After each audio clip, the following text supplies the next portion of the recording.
안녕하세요. 뉴스헌터입니다. 비겁함, 독단적인 성향, 무지성, 바보, 도리도리, 조작의 달인, 범죄가족 카르텔, 거짓말쟁이, 알코올 중독, 멧돼지, 이해력 부족 등으로 최근 윤석열을 향한 키워드입니다. 최근 윤석열을 향한 민심은 평가할 가치도 없고 평가보단 심판해야 한다. 모든 게 무능함의 극치. 당장 감옥에 보내라 등 민심이 폭발하고 있습니다. 윤석열 대통령이 되면서 대한민국의 모든 분야가 일제히 나락을 하고 있는 것도 정말 신기한 현상입니다. 대통령 하나 잘못 선택한 대가가 이렇게 혹독할 줄 몰랐습니다. 윤석열을 찍은 사람들은 평생을 반성하면서 살아야 할 듯합니다. 지금도 가족 비리 방탄에만 모든 생각이 집중되어 있고 국정이건 민심이건 경제 외교건 할 것 없이 관심이 없는 대통령, 마누라 하나 살려보려고 미쳐 날뛰고 있는 모습이 마치 덫에 잡힌 멧돼지가 날뛰는 광경이 생각납니다. 3년이라는 시간을 윤석열 정부로 보내기에는 대한민국이 너무 위험합니다. 22대 국회에서는 무조건 탄핵을 해야 한다는 각오로 시작합시다. 먼저 이 이야기로 시작해 보겠습니다. 김건희, 윤석열의 마누라. 윤석열 대통령이 되기 전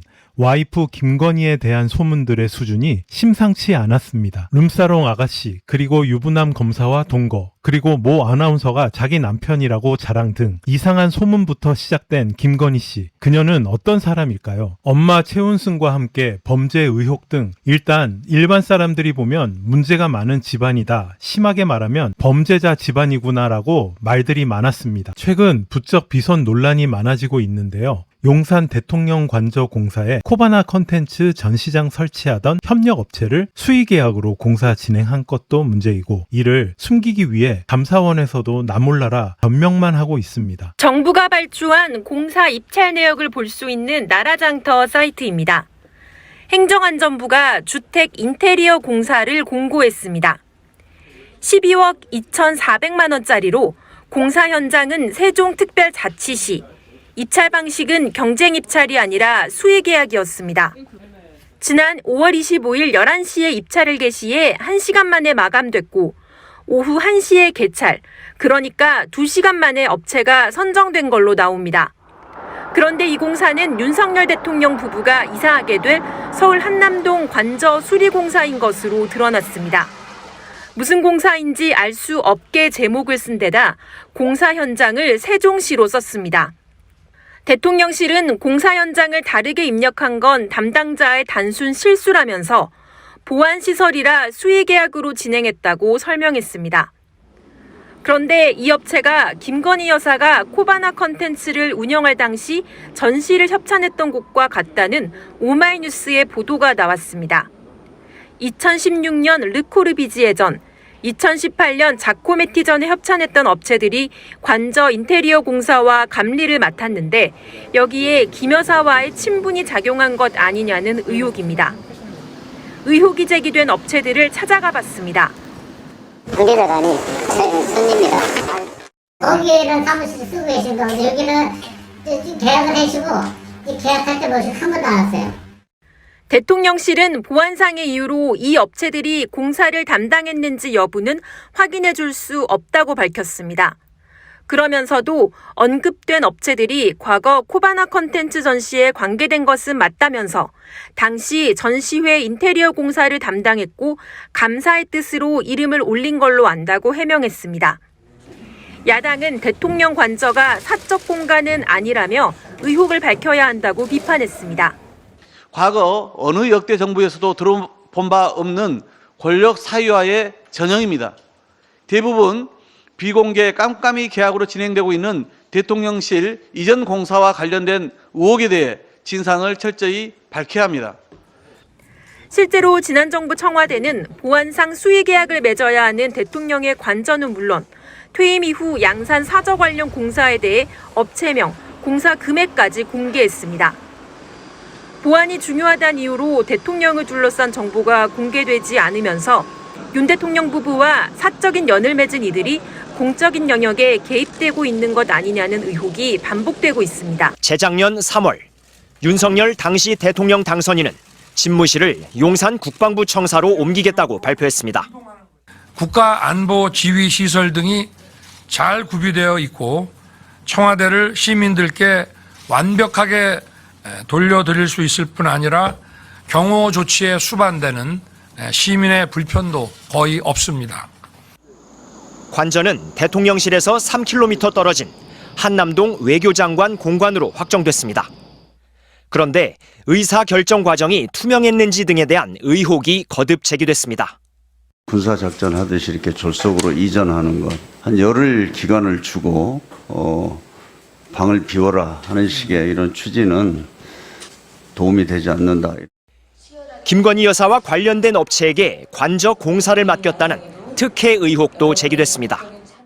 참여연대는 시민 700여 명을 모아 진상을 규명해달라며 감사원에 국민감사를 청구했고 감사원은 재작년 12월 조사에 들어갔습니다. 하지만 감사원은 계속 감사기간 연장을 통보했습니다. 석 달씩 연장하기를 4차례. 그리고 어제 감사 결과 처리에 상당한 시간이 소요되고 있다며 다시 한번 연장해 발표는 총선 뒤인 5월로 미뤄졌습니다. 감사원 조사 과정에서 현장에 나가서 하는 실지 감사 후 결과 발표까지는 통상 6개월 정도 걸립니다. 하지만 이번 감사와 관련해 실지 감사가 끝난 시점은 지난해 3월 17일. 거의 1년이 지났지만 아직도 법리 검토와 보고서 작성 중입니다. 지난 2019년부터 작년 7월까지 5년 동안의 감사 가운데 이번처럼 5차례나 연장된 사례는 한 번도 없습니다. 결과 발표를 총선 이후로 미룬 것은 대통령실의 눈치를 보면서 총선 과정에서 논란을 피하겠다는 정치적 의도 때문으로 보입니다. 대통령 눈치 보기 그리고 그로 인한 직무유기로 일관하는 감사원의 모습은 그 존립근거를 잃었습니다. 감사원 관계자는 감사 기간이 이례적으로 긴 이유에 대한 질문에 정확히 모르겠다면서 초미의 관심을 받는 사안인 만큼 신중하게 작업 중이라고 답했습니다. 대통령 본인이 관련된 사안이면은 우리나라 공직자들은 이해할 수 없는 것입니까?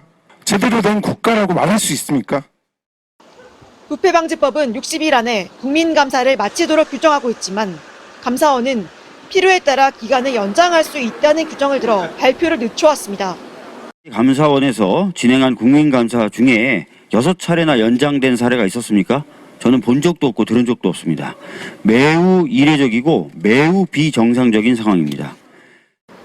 감사원은 조사 연장 기간은 정해지지 않았다며 빠른 시일 내 재조사를 마칠 예정이라고 밝혔습니다. 김건희 관련 모든 범죄 의혹 또는 범죄를 남편 윤석열이가 수단과 방법을 안 가리고 방어하고 있는 듯합니다. 이런 윤석열 정부를 보고 있자니 비선 실세의 최순실이가 생각나는군요. 추억의 최순실 영상 한번 보고 가겠습니다. 박근혜 전 대통령이 당선인 시절이던 2013년 2월 최순실 씨와 취임사 초안을 고치는 이른바 비선회의 녹음 파일을 시사저널이 공개했습니다.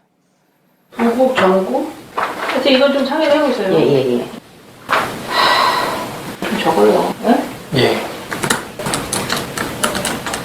최순실 씨는 정호성 전 비서관을 나무라기도 하고 박 전 대통령에게 사실상 지시하는 것처럼 보이는 대목도 있습니다. 박 전 대통령과 최 씨 측은 국정농단 재판 과정에서 검찰의 주장을 줄곧 부인해왔죠. 하지만 파일 내용을 들어보면 최 씨의 영향력이 어느 정도인지 실감할 수 있습니다. 먼저 임소라 기자입니다. 2013년 2월 박근혜 전 대통령의 취임식 전에 녹음된 90분 분량의 파일입니다. 참석자는 박근혜 전 대통령과 정호성 전 비서관, 그리고 최순실 씨입니다. 최 씨는 박 전 대통령 취임사 컨셉트와 내용을 하나하나 지시합니다.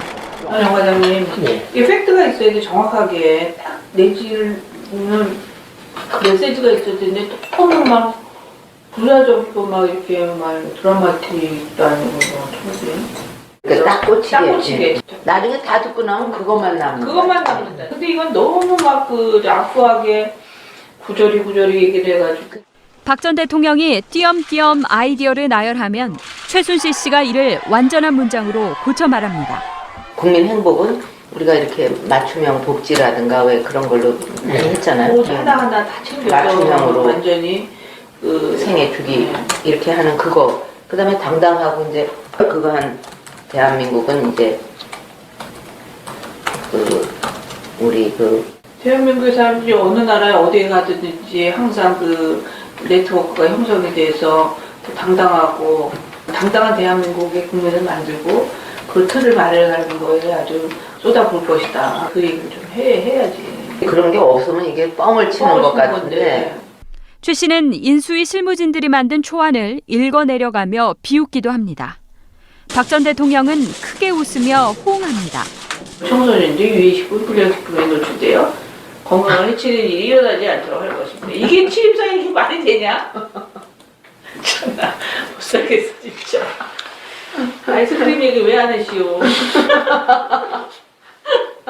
아이스크림 먹으면 배탈이 나지 않겠습니다. 그 얘기도 듣지 왜? 못 살겠어 정말. 대통령의 취임사는 5년 국정 철학을 압축하는 것입니다. 그런데 최 씨는 단순한 조언을 하는 게 아니라 박 전 대통령의 국정 기조, 국정 철학의 설계도를 그리는 역할을 한 셈입니다.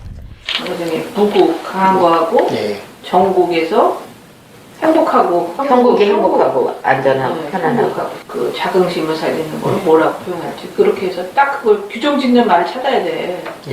두 마디식으로 해서 박 대통령처럼 좀 자리 뭐 있잖아. 그런 게 나와야겠네. 그런데도 박 전 대통령은 최 씨가 자신의 사적인 업무 등을 봐주는 일을 했을 뿐이라고 주장해왔습니다. 개인의 능력과 후각기를 발휘해서 능력을 최대한으로 발휘할 수 있는 그런 행복시설을 열겠다. 그걸 하면 되지.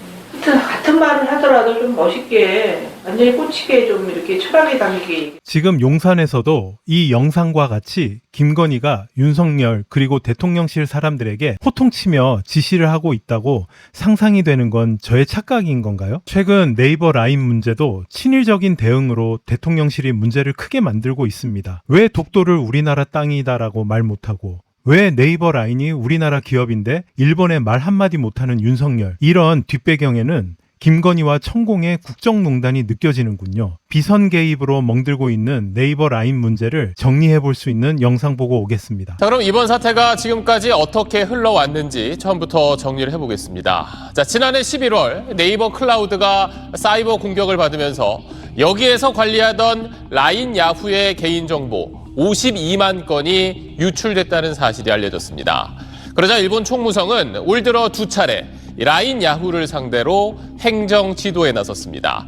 여기에는 네이버와의 자본 관계를 재검토하라는 요구도 포함되어 있었습니다. 그런데 이 말은 소프트뱅크와 지분 50%씩을 나눠 가진 네이버에게 일본 정부가 사실상 그 지분을 내놓으라고 압박한 것 아니냐는 해석이 나오면서 그 이후 논란이 커졌습니다. 두 나라 정부까지 나선 상황에서 앞으로 네이버가 어떤 선택을 할지. 라인야후의 지주회사격인 A홀딩스 지분은 네이버와 소프트뱅크가 절반씩 가지고 있습니다.